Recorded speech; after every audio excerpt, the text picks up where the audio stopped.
मैं मनिया सब कुछ मेरा तू।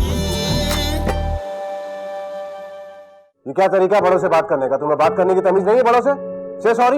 ये मेरी बड़ी नहीं है, मेरी कुछ भी नहीं लगती। Get out of my room now.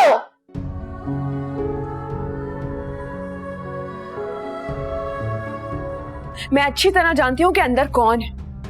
आज मुझे अंदर आने दे, मैं भी तो देखूं सही तेरे इश्क का मंजर। हट जा दरवाजे से। मना किया है ना? क्यों नहीं आ सकती मैं? अंदर आ जाओ मेहरू।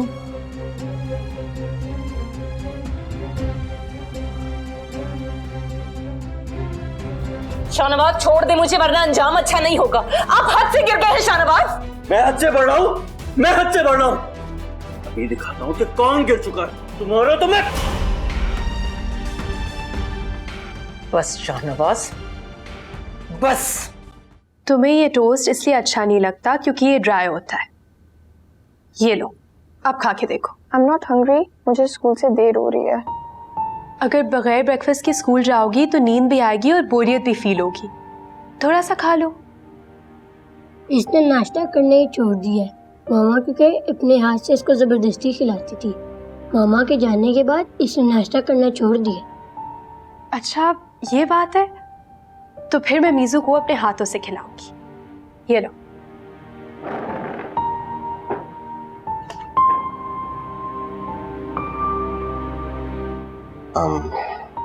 एक्चुअली ठीक कह रहा है, बिल्कुल ऐसे ही। मिर्जू हॉर्न बजाती रहेगी जब तक मैं बाहर नहीं जाऊंगा। आप आराम से अपना ब्रेकफास्ट खत्म करो, मैं मीजू को देख कर आती हूँ। ओके।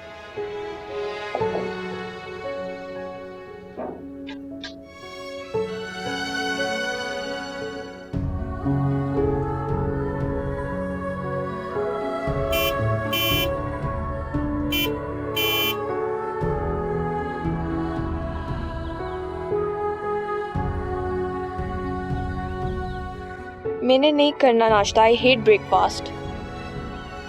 और अगर ये नाश्ता मामा ने भेजा हो तो? उन्होंने नहीं भेजा, वो मर चुकी हैं। माएँ कभी नहीं मरती, वो आस पास ही होती हैं, बस नजर नहीं आती। वो अपने बच्चों को देख भी रही होती हैं, परेशान भी होती हैं कि हमारे बच्चों ने ठीक से खाना खाया या नहीं, स्कूल गए या नहीं, वक्त पर सोए या नहीं। तो आए ना सामने और पूछे मैंने खाना ठीक से खाया है या नहीं।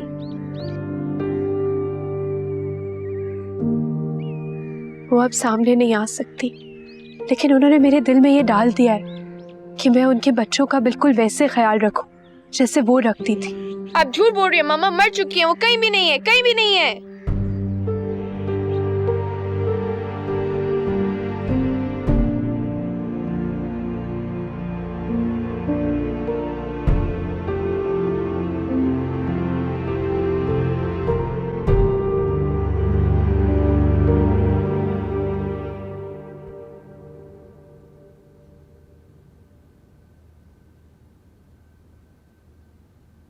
कुछ मुझसे निकाह करके खुश तो है। मैंने आपको बताया था कि मेरी जिंदगी आसान नहीं है। आपने मुझे ये नहीं बताया था कि आपकी जिंदगी बंद किताब है। मेरी जिंदगी की किताब के बहुत से सफ़े खाली हैं, ना उन्हें पढ़ा जा सकता है, ना उन्हें फाड़ के फेंका जा सकता है। अलबत्ता अगर आप चाहें तो उस पर कुछ लिख सकते हैं। हाँ, कभी कभी खाली सफ़ात वाली किताब बेमायने भी लगती है। खरीदने वाला ये सोच सकता है कि ऐसी किताब को खरीद के क्या हासिल, उसे पढ़ने लायक तो कुछ है ही नहीं। अक्सर ऐसी किताबों को खरीद कर जाया भी कर दिया जाता है। ये तो आप बताएंगे ना कि इन खाली सफ़ात पर क्या लिखा जाना चाहिए और कौन इन पर लिखेगा। बस थोड़ी सी मोहब्बत, थोड़ा सा यकीन। वो तो मैं लिख चुकी हूँ, मगर आपको भी इन खाली सफ़ात पर खाली जगह पर करना होगी। ऐसी बहुत सी जगह हैं जिन्हें जैसे लिखकर मिटा दिया गया हो। सोचती हूँ वहां क्या लिखा था, क्यों मिटा दिया गया, किसने मिटाया। अक्सर दाग धब्बे 2 दिन से खाली जगह रह जाती है।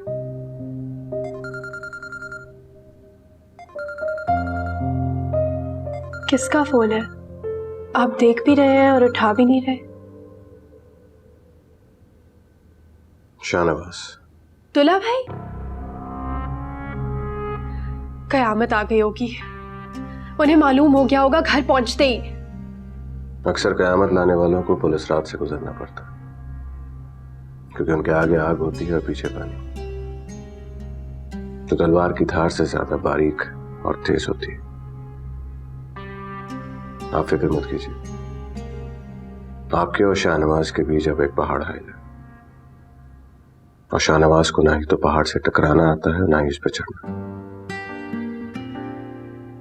मेरे ख्याल से आप तैयार हो जाए, आपकी अम्मी की तरफ चलते हैं, उन्हें हमारी जरूरत होगी।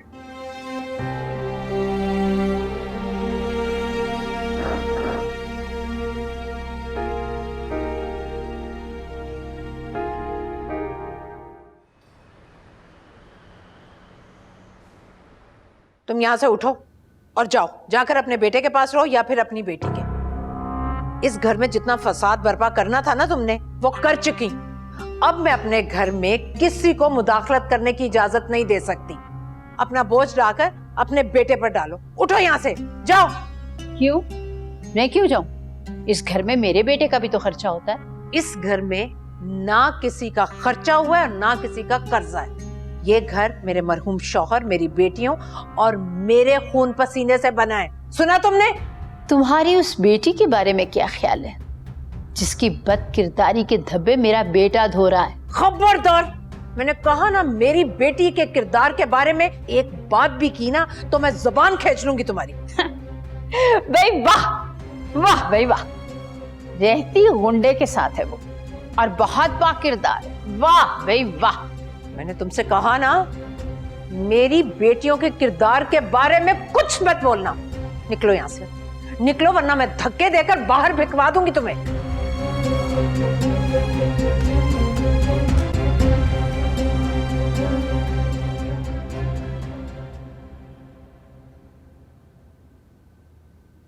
ये है मेरी माँ।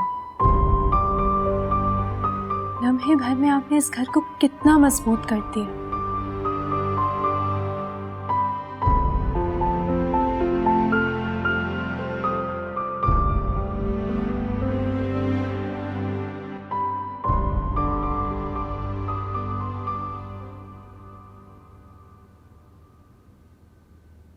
तू पीछे हो जा। ज्यादा यहाँ तमाशा लगाने की जरूरत नहीं है। और कर क्या रही है तू? तमाशा क्या होता है ये मैं तुझे बताती हूँ मधु। तुझे क्या लगा था कि तू छुपा लेगा सब कुछ और मुझे पता नहीं चलेगा? क्यों छुपाया तूने सब कुछ? वसीम की नियत की बू तक को ना अच्छी तरह जानती हूँ मैं। सारे डायरेक्टर्स, प्रोड्यूसर के कान उसी ने भरे ना मेरे खिलाफ, और इन सबको करने में तूने उनका साथ दिया है। तुझे जरा भी शर्म नहीं आई ये सब कुछ करते हुए? अरे अगर उसका बस चले ना तो औरत का किरदार भी मुझसे छीनकर खुद भी करना शुरू कर दे, क्योंकि वो चाहता नहीं है कि मैं आगे बढ़ूं। वो चाहता है कि मैं जिंदगी भर भीख मांगू, उसके आगे मोहताज बनी रहूं, सारी जिंदगी उसके आगे हाथ फैला के रखूं। मैं किस किस ड्रामे में काम कर रही हूं मधु, किन लोगों के साथ काम कर रही हूं, तेरे सिवा ये बात कोई नहीं जानता, और वसीम को तेरे अलावा कोई नहीं पहचानता। मेरे पीछे आकर वो तुझ तक पहुंचा, उन सब लोगों तक पहुंचा, और ये सब कुछ तूने किया है। याद रखना मधु, मैं ना तुझे छोड़ूंगी और ना उसको। ख्वाम में शोर मचा रही है तू। मेरी मान उसका पीछा छोड़ दे। तुझ में और उसमें जमीन आसमान का फर्क है। क्यों छोड़ दूं मैं? हाँ, और क्या जमीन आसमान की बातें कर रहा है? क्या फर्क है मुझ में और उसमें? तुझे लगता है कि वो आसमान से उतरा है? तू नहीं समझेगी। क्यों नहीं समझूंगी मैं मधु? मैं नहीं समझूंगी तो और कौन समझेगा उसे? क्योंकि मुझसे ज्यादा उसे कोई नहीं जानता है। शुक्र करके सलीम मिस्त्री ने उसे पाला, वो भी कचरे के ढेर से उठा के। अगर सलीम मिस्त्री उससे पाल पोस के बड़ा ना करता ना तो दर बदर की ठोकरें खा रहा होता, रोडों पर भीख मांग रहा होता। तो मैं थी, वो मैं थी मधु जिसने उसके दुख दर्द तकलीफ में उसका साथ दिया। 1 नंबर का 2 नंबर है, धोखेबाज इंसान है। अरे बिल्डर्स के कहने पर लोगों के घर खाली करवा देता है, गुंडा बना फिरता है, बदमाशी करता है। क्या ये तू जानता है? और आज रामू में शरीफों के रोल कर रहा है। और अगर तुझे मेरी बात पे यकीन नहीं है ना तो पूछ लेना उससे। देखो, टू लेट। तू जो कह रही है वो था, अब वो आसमान पे चमकता एक सितारा है और तू जमीन पे रेंगती हुई एक चींटी। मुझे तो डर है कि कहीं तो उसके पांव के नीचे आके मसली ना जाए। कौन किसके पैरों से मसला जाएगा ये वक्त बताएगा। मतलब तू अपने बारे में सोच।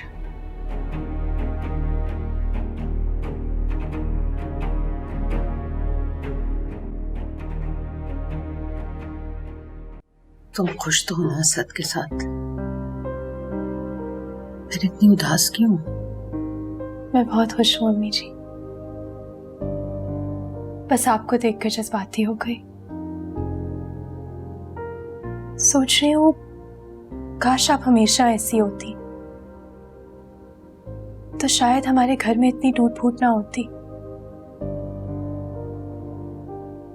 और शायद अब्बू जी भी यूं छोड़ कर ना चले जाते। अच्छा असद, असद बिल्कुल वैसा ही है ना जैसा हमने उसे समझा था? तुम्हारी इज्जत करता है ना? और उसके बच्चे? असद के बच्चे बहुत प्यारे बच्चे हैं, मां से बिछड़े हुए बच्चे। मुझे उनको बहुत प्यार देना है अम्मी जी। आप बस दुआ करें कि मैं उनको उतना प्यार दे सकूं जितना उनकी माँ ने देती थी। माँ बहुत बड़ा सहारा होती है, बहुत बड़ा सहारा होती है अपनी औलाद के लिए। वाकई अम्मी जी, आप बिल्कुल ठीक कह रही हैं। माँ बहुत बड़ा सहारा होती है, खास तौर पर बेटियों के लिए। माँ का बहुत घना साया होता है।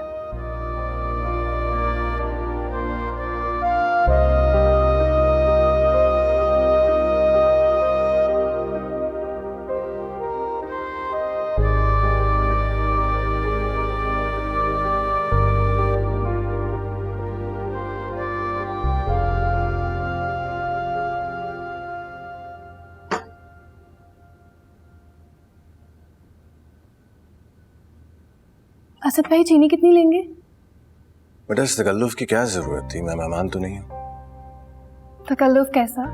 बस मेरा दिल चाह रहा था कि मैं आपके लिए कुछ बनाऊं, मैंने बना लिया। बहुत बहुत शुक्रिया। अच्छा हाँ, आप चाय में चीनी नहीं लेते ना? याद रखने का बहुत शुक्रिया। Thank you. कुछ सी आप अंदर रूम में अम्मी के साथ बुलाऊं ने? हम नहीं, उसे वही रहने। लगता है आप कुछ सी आप ही से बोर हो गए हैं। है भी वो ऐसी खुशमिजाज से। नहीं ऐसी बात नहीं है, एक्चुअली मैं चाहता हूँ कि वो कुछ वक्त अकेले में अपनी अम्मी के साथ गुजारे। क्यों? बेटा जब लड़कियों की शादी होती है तो उनको ये स्पेस चाहिए होती है कि वो आजादी से अपनी माँ से, अपनी बहनों से अपने दुख सुख शेयर कर सके। आपको ये कैसे पता? इसलिए कि मैं इंसान हूं। लेकिन आप एक मर्द भी तो हैं। मर्द अगर इंसान ना हो तो जानवर हो जाता है। मैंने मर्द को जानवर बनते हुए देखा हुआ है।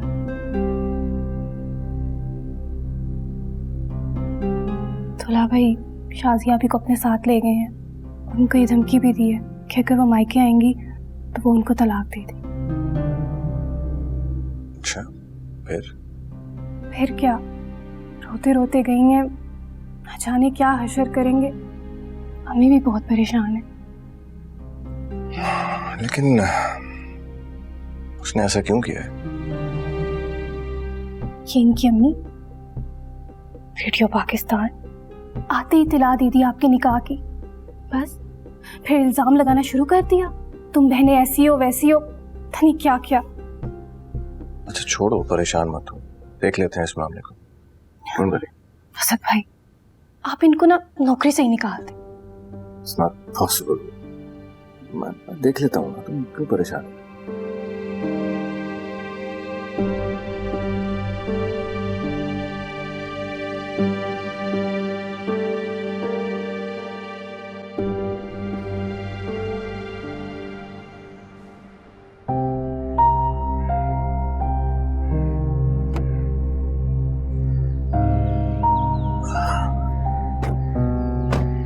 मुझे तो डर है कि कहीं ये मेहरू कोई उल्टी सीधी बकवास करके तेरा मुस्तकबिल ना खराब कर दे। अच्छी भली कामयाबी तेरे दरवाजे पे दस्तक दे रही है, कहीं ऐसा ना हो कि बदनामी भी दस्तक देने लगे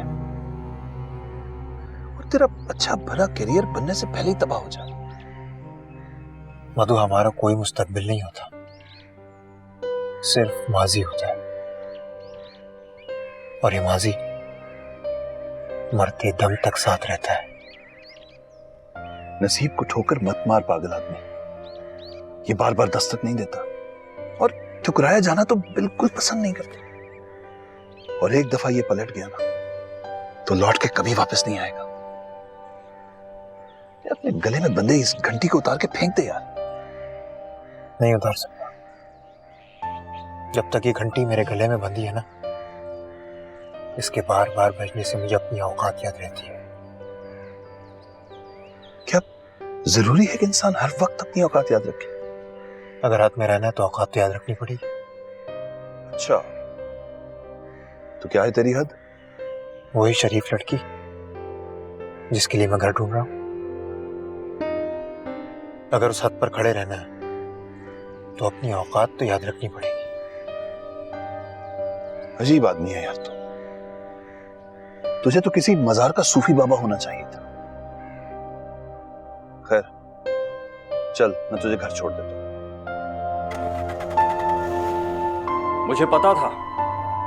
मुझे पता था ये औरत मुझसे बदला लेने के लिए तुम्हें घर से निकालेगी और मेरे गले बांधेगी।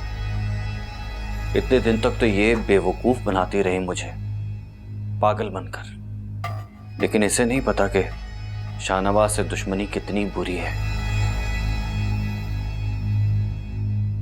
अब मैं बताऊंगा इसे कि शाहनवाज क्या कर सकता है। अब चलो, खड़ी मुंह क्या देख रही हो मेरा? बार बार फोन तो ऐसे कर रही थी जैसे गली के नुक्कड़ पे खड़ी भी मेरा इंतजार कर रही हो। चलो।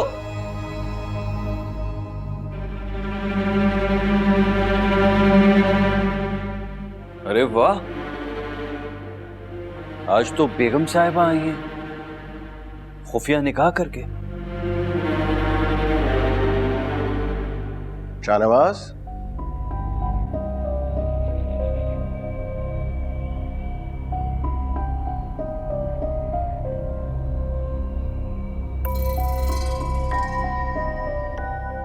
आ गए तुम कराची से?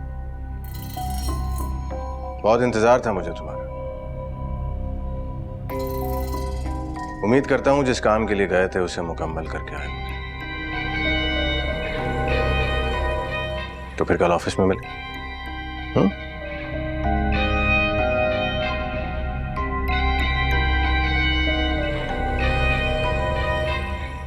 बाय द वे, मैं तुम्हें इंट्रोड्यूस करवाना ही भूल गया।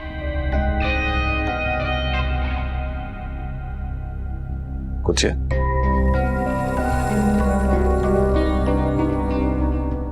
शाहनवाज, मीट माय वाइफ कुछ जानते तो होगे, और ये उनकी वालदा है, और इस हैसियत से ये मेरी भी मां है।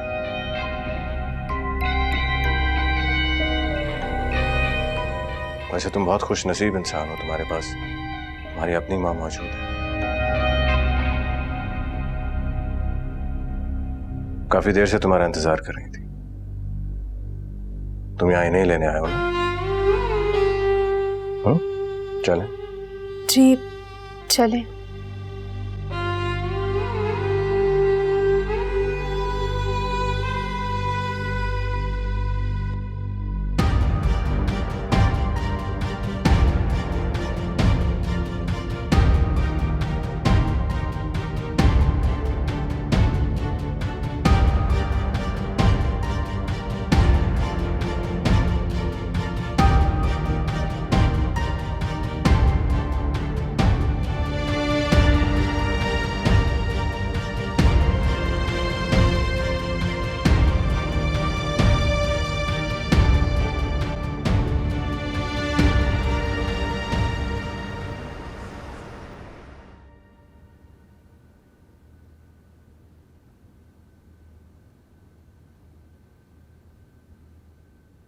ये आपके लिए।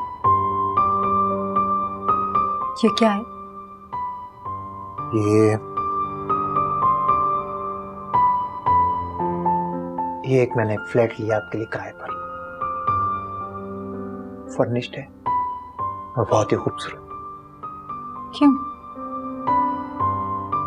क्यों?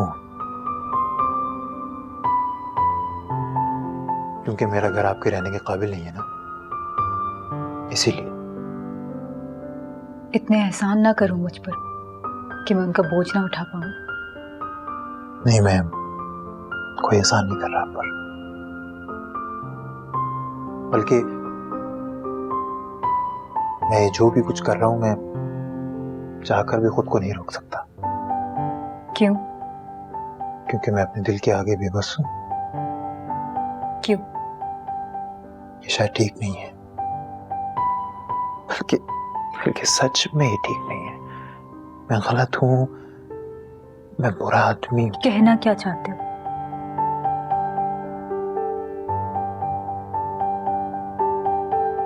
मां, मैं दिल के हाथों मजबूर हूं। मैं शर्मिंदा हूं, बहुत शर्मिंदा हूं।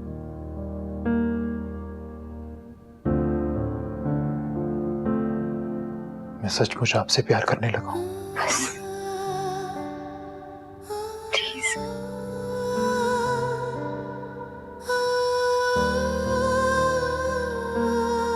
तुम अपने एहसानों का बदला इस तरह लेना चाहते हो? नहीं, मैं कोई एहसान नहीं कर रहा पर, और मैं कोई बदला लेना नहीं चाहता।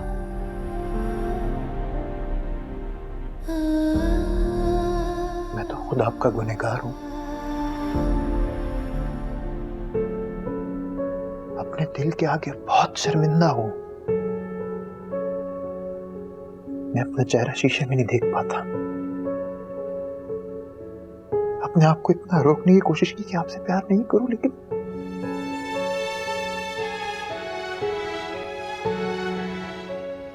हाय ओ रब्बा सुन ले अर्जियां, हाय ओ रब्बा तेरी मर्जियां, तुझको दूं तेरा वास्ता। हाय ओ रब्बा सुन ले अर्जियां, हाय ओ रब्बा तेरी मर्जियां, कोई तो दिखा दे रास्ता। ओ रब्बा मेरे हाल दा महरम तू है, अंदर भी तू बाहर तू है ताना तू है बाना, मैं मनिया सब कुछ मेरा तू। ओ रब्बा मेरे हाल दा महरम तू है, अंदर भी तू बाहर तू है ताना तू है बाना, मैं मनिया सब कुछ मेरा।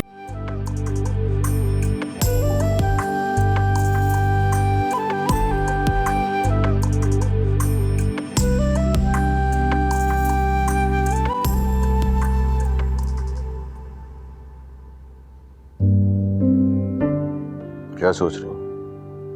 अगर कुछ कहना चाहती हैं तो कह दीजिए, हम दोनों दुख सुख के साथी हैं।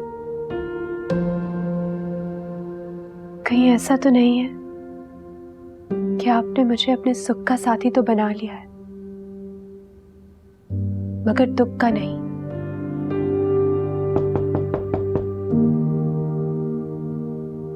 बच्चों में से कोई होगा, मैं देख कर आती हूँ।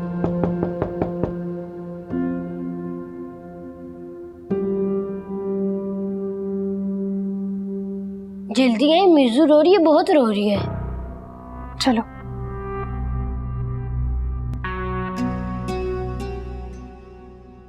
मेरी खामोशी कोई ना समझे, किसको दिखाऊं मैं हालत जाके, अपने भी अपना समझे ना मुझको, गैरों से क्या मैं पूछूंगा जाके।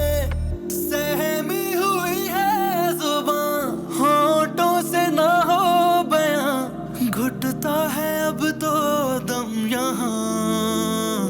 ओ रब्बा मेरे हाल दा महरम तू है, अंदर भी तू बाहर तू है ताना तू है बाना, मैं मनिया सब कुछ मेरा तू। ओ रब्बा मेरे हाल दा महरम तू है, अंदर भी तू बाहर तू है ताना तू है बाना, मैं मनिया सब कुछ मेरा तू।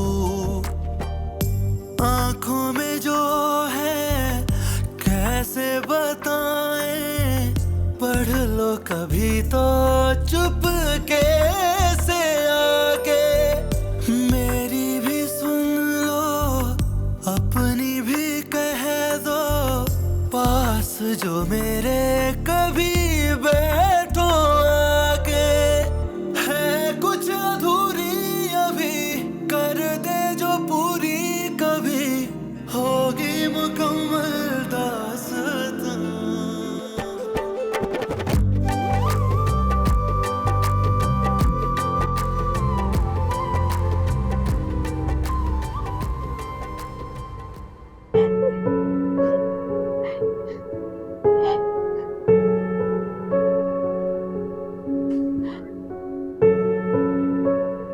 पूछिए इनसे क्यों की थी इन्होंने मेरी मम्मा से लड़ाई। इतना रोई थी वो, बहुत रोई थी वो, सिर्फ और सिर्फ आपकी वजह से। अगर आपने नहीं लड़ाई की होती वो आज जिंदा होती।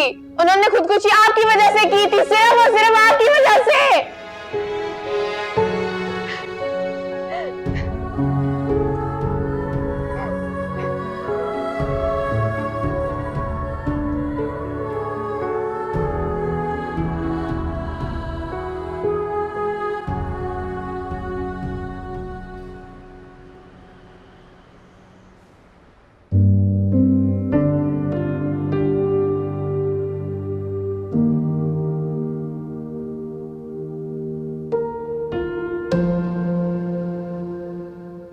क्या हुआ? ये ठीक रहेगा? तुम कुछ भी निकालोगी पहन लूंगा।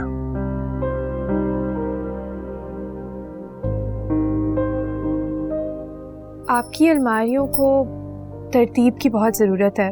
आपके ऑफिस जाने के बाद मैं आपकी सारी अलमारियों को सेट कर दूंगी। अलमारियों के अलावा और बहुत कुछ बिखरा हुआ है, अब सब कुछ तुम्ही ने समेटना है। कोशिश तो मेरी यही थी कि मैं आपकी सारी अलमारियों को सेट कर दूं, मगर एक अलमारी लॉक है, उसकी चाबी। उसे रहने दो। मतलब? नहीं,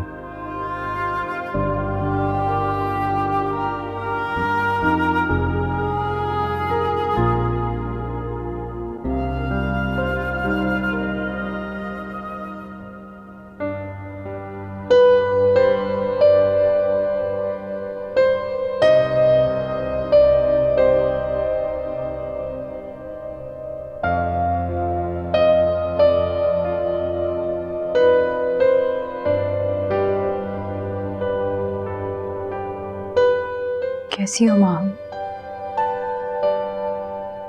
तुम्हारे हक में अब बेहतर यही है कि तुम अपने पैरों पर खड़ी हो। छोड़ो इस पनाहगाह को इससे पहले कि बहुत देर हो जाए। लेकिन जाऊंगी कहाँ? अपने घर। उस घर के दरवाजे तो बार बार बंद हो चुके हैं माँ। किसी ज़म में मत रहना। तुम एक मशहूर मारूफ, आवारा और बदनाम लड़की हो। तुम्हारे लिए तुम्हारे अब्बू जी के घर समेत सभी दरवाजे बंद हो चुके हैं।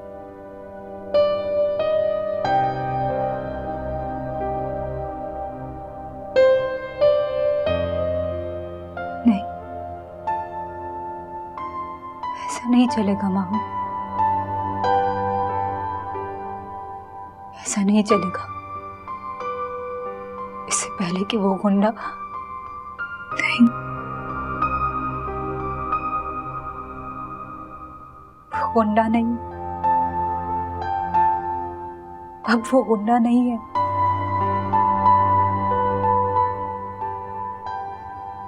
मोहब्बत करता है तुमसे।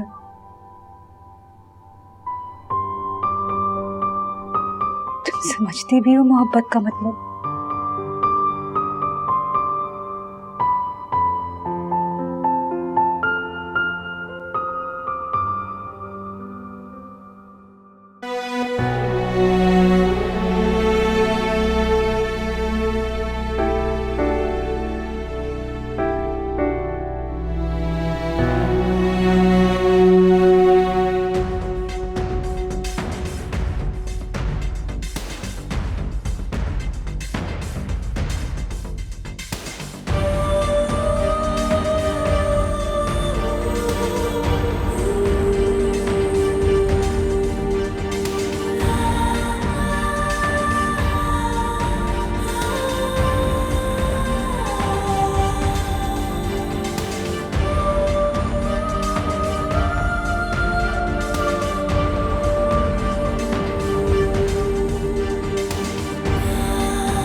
तुझे मना किया था यहाँ पर आने से, इसीलिए मैं तुझे अपने घर का पता नहीं बता रहा था। तो इसमें खराबी क्या है? अच्छा भला तो है तेरा घर। बात वो नहीं है, बस तू नहीं समझेगा। कहीं तूने मेहरू को तो यहाँ छुपा के नहीं रखा हुआ? मुझे तो फीमेल की खुशबू आ रही।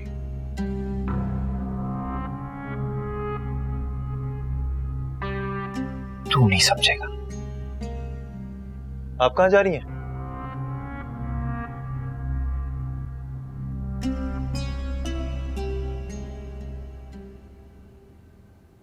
कहां जा रही हैं? एक जरूरी काम है, वो हो जाएगा तो उम्मीद है यहाँ वापस नहीं आना पड़ेगा।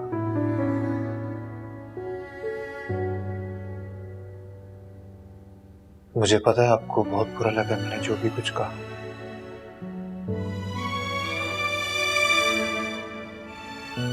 मैं उसके लिए आपसे माफी मांगने की जरूरत नहीं। बहुत से फैसले मुझे पहले ही कर लेने चाहिए थे। तुम्हारा सहारा कभी नहीं लेना चाहिए था, खुद अपनी मदद करनी चाहिए थी। लेकिन अभी भी वक्त है, मुझे चलना चाहिए। अगर आपने जाने का फैसला कर लिया तो मैं आपको नहीं रोकूंगा।